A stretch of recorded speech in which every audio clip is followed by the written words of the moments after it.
प्रिय विद्यार्थियों, आज हम फिर से इसी कड़ी में आगे बढ़ते हुए बीएससी बीएड फर्स्ट मैथ्स अवकलन गणित हमारी बुक चल रही है और इसका चैप्टर नंबर फर्स्ट पदीक समीकरण एवं चाप की लंबाई के अवकलज।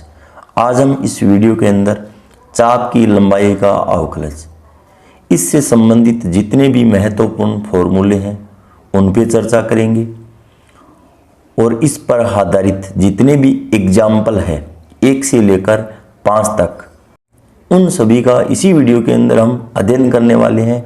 तो देखिए स्टूडेंट्स, सर्वप्रथम हम महत्वपूर्ण जो फॉर्मूले हैं उनको देखेंगे, उनको याद हम किस प्रकार से कर सकते हैं ये समझने वाले हैं। स्टूडेंट्स, चाप की लंबाई का जो अवकलज है उसका अध्ययन हम 2 रूपों के अंदर करेंगे, एक तो कार्तीय समीकरण के रूप में और एक ध्रुवीय समीकरण के रूप में। तो सर्वप्रथम हम कार्तीय समीकरण पे चर्चा करते हैं। मान लीजिए कार्तीय समीकरण के अंदर हमें y बराबर fx इस रूप में कोई इक्वेशन दिया हुआ है और हमें ds अपॉन dx पूछा गया है, तो हम किस प्रकार से ज्ञात कर सकते हैं और किस प्रकार हम इसको याद रख सकते हैं। तो यहां पर देखिए स्टूडेंट्स, y बराबर fx, x यहां पे स्वतंत्र चर है और y क्या है, परतंत्र चर। कक्षा 12 के अंदर फलन की परिभाषा आपने पढ़ी होंगी। y बराबर fx ये एक फंक्शन है और फंक्शन के अंदर जैसे ही हम x का मान पुट अप करते हैं वो स्वतंत्र मान होता है और जो मान हमें प्राप्त होता है y का वो परतंत्र चर होता है। अब यहाँ पर आप देख सकते हो कि ds अपॉन dx का जो फॉर्मूला है वो यह रहेगा अंडर के अंदर 1 प्लस dy अपॉन dx का होल स्क्वायर। तो यहाँ से हम देखिए स्टूडेंट्स, y का x के सापेक्ष अवकलन कर देंगे। तो y का x के सापेक्ष अवकलन करने पे हमारे पास dy अपॉन dx प्राप्त हो जाएगा। और यहाँ से हमें इस बात का भी पता होना चाहिए कि x के सापेक्ष अवकलन हम क्यों कर रहे हैं। तो जो स्वतंत्र राशि होती है उसके सापेक्ष हमें अवकलन करना होता है। यहाँ पर आप देख सकते हो कि ds अपॉन dx हमें ज्ञात करना हो और y हमें दिया हुआ है, तो इसका x के सापेक्ष अवकलन करके यहाँ पर वो मान पुट करके उसका होल स्क्वायर कर देंगे, एक उसके अंदर हम ऐड कर देंगे और पूरे का अंडर लगा देंगे, तो हमारे पास ds अपॉन dx है वो निकल कर आ जाएगा। साथियों, यदि वक्र का जो समीकरण है वो हमें x बराबर fy इस रूप में अगर दिया हुआ है, तो यहाँ पे y तो स्वतंत्र चर है और x क्या है, परतंत्र चर है। तो यहाँ पर जो हम अवकलन करेंगे वो x का y के सापेक्ष करेंगे और ds अपॉन dy हमें पूछा जाएगा, तो यहाँ पर इस तरीके से हम उसको ज्ञात कर सकते हैं। यदि वक्र का रूप है वो प्राचलिक समीकरण में हमें दिया हुआ है, तो हम जानते हैं प्राचलिक रूप में x का संबंध t के साथ है, y का t के साथ होगा, तो यहाँ से हम dx अपॉन dt और यहाँ से हम dy अपॉन dt ज्ञात कर लेंगे।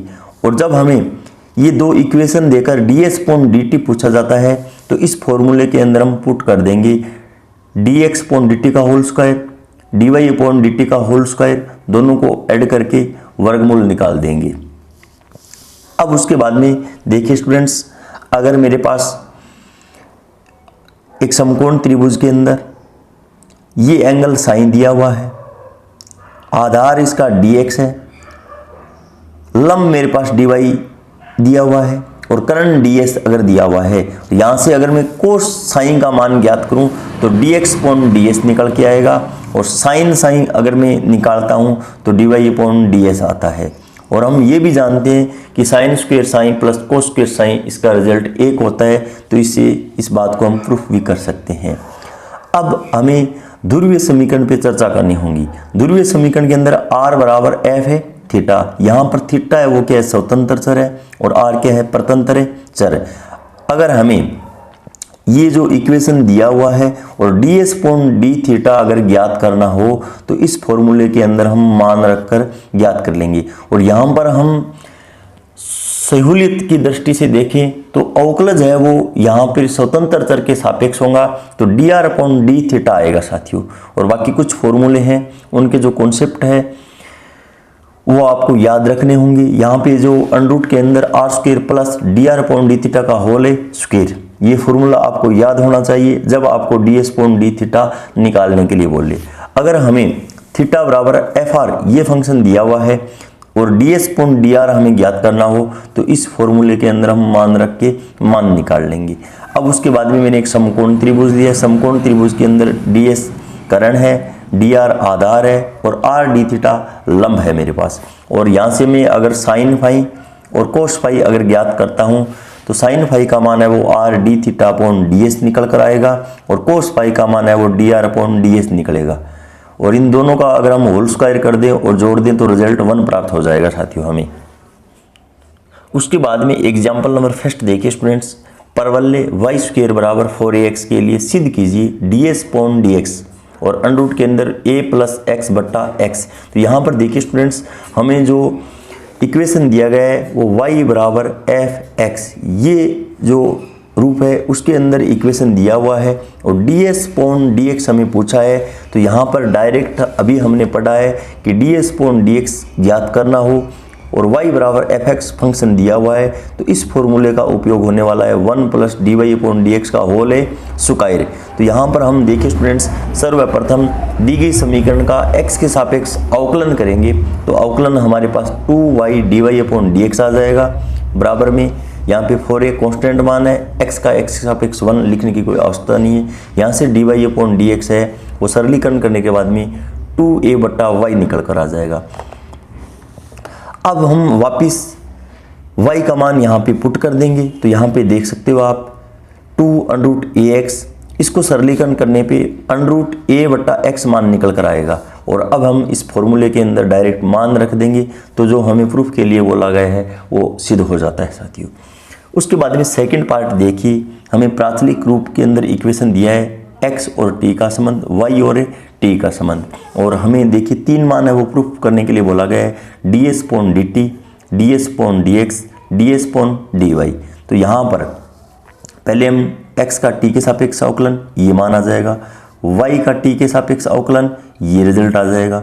अब ds अपॉन dt इसका फॉर्मूला हम अच्छी तरीके से जानते हैं। जब प्राचलिक रूप दिया गया है साथियों तो इन दोनों अवकलजों का स्क्वायर करके जोड़ के वर्गमूल निकाल देते हैं। तो यही काम यहाँ पे हमने किया है। मान रखने के बाद में जब इसको हम सरलीकरण करते हैं तो हमारे पास यहाँ पर आप देख सकते हो कि a under root 4 cos square t बटा 2, यहाँ पर साथियों वो हाफ एंगल के अंदर जो फॉर्मूला होता है 1 प्लस कोस टी का वो अप्लाई किया है। तो 2 तो पहले से है और 1 प्लस कोस टी को हम 2 कोस स्क्वायर t बटा 2 लिख सकते हैं।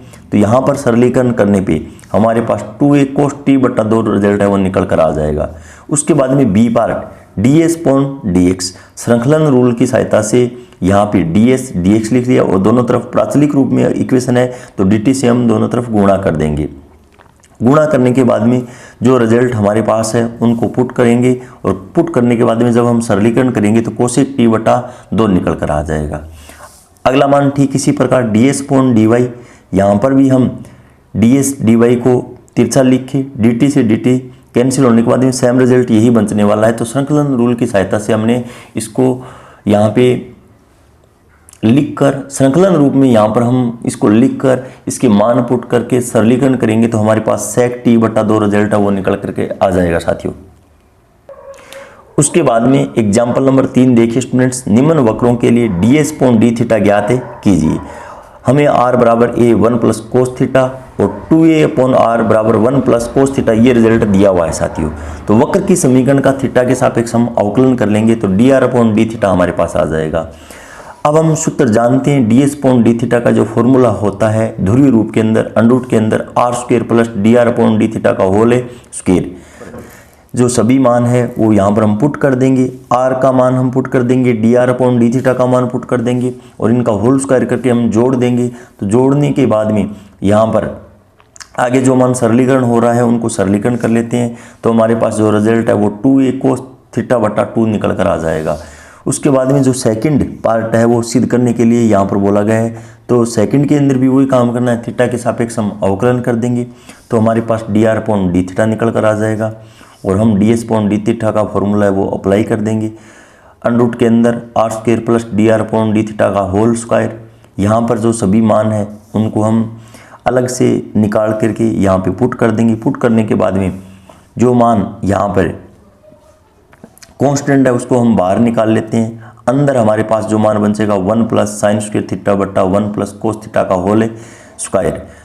अब यहाँ पर देखिए स्टूडेंट, साइन स्क्वायर थीटा को हम 1 माइनस कोस स्क्वायर थीटा भी लिख सकते हैं, ताकि नीचे वाली टर्म है वो एक कैंसिल हो जाए।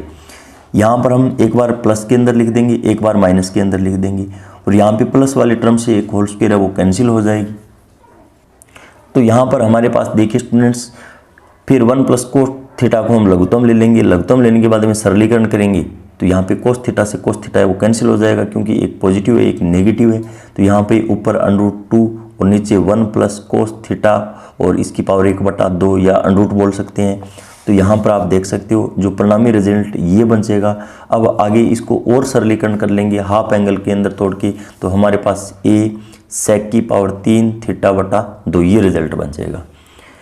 उसके बाद में एग्जाम्पल नंबर 4 देखिए स्टूडेंट्स, एक अच्छा क्वेश्चन है। निम्न वक्र के लिए ds/dt ज्ञात कीजिए। ये हमें दो इक्वेशन दी हुई है।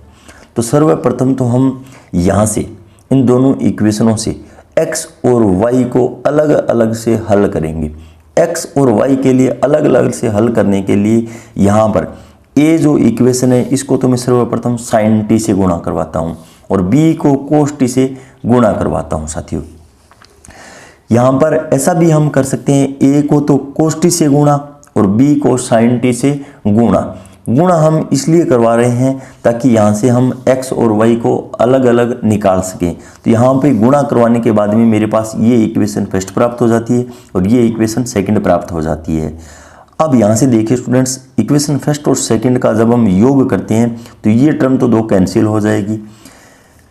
x यहाँ पे कॉमन ले लेंगे तो अंदर sine square t plus cos square t बन जाएगा।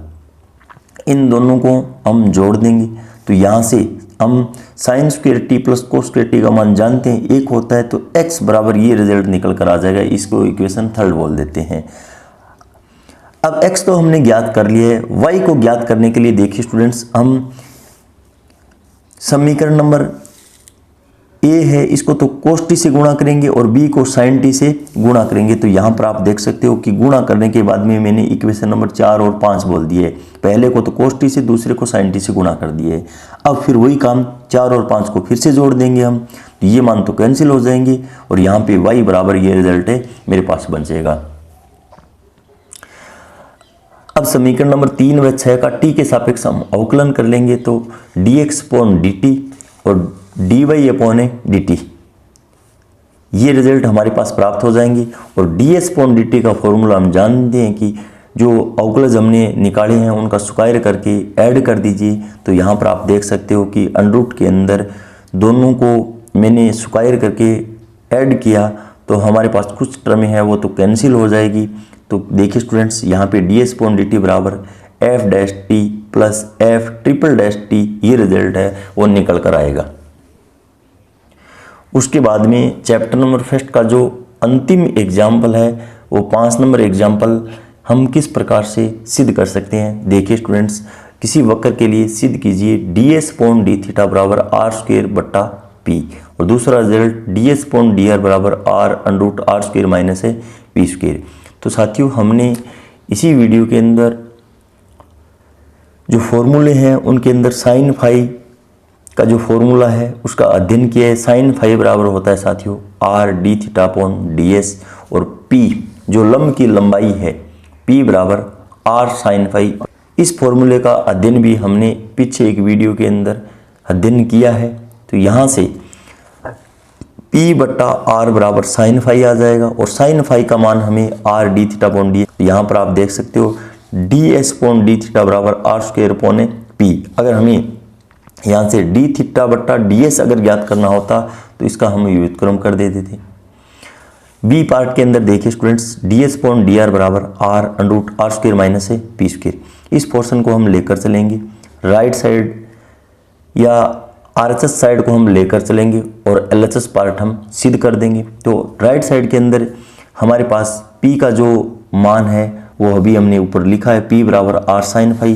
तो यहाँ पर p का मान पुट कर देंगे और r² यहाँ पे कॉमन आ जाएगा और √ से बाहर लेंगे तो r बन जाएगा। सिर्फ r से r को कैंसिल कर दिए और √ के अंदर 1 माइनस साइन स्क्वायर फाई, इसको मैं कोस स्क्वायर फाई बोल सकता हूँ और ऊपर √ है यहाँ पे ओनली फॉर कोस फाई आ जाएगा और कोस फाई का मान है तो कोस फाई का मान भी हम जानते हैं साथियों, dr/ds होता है।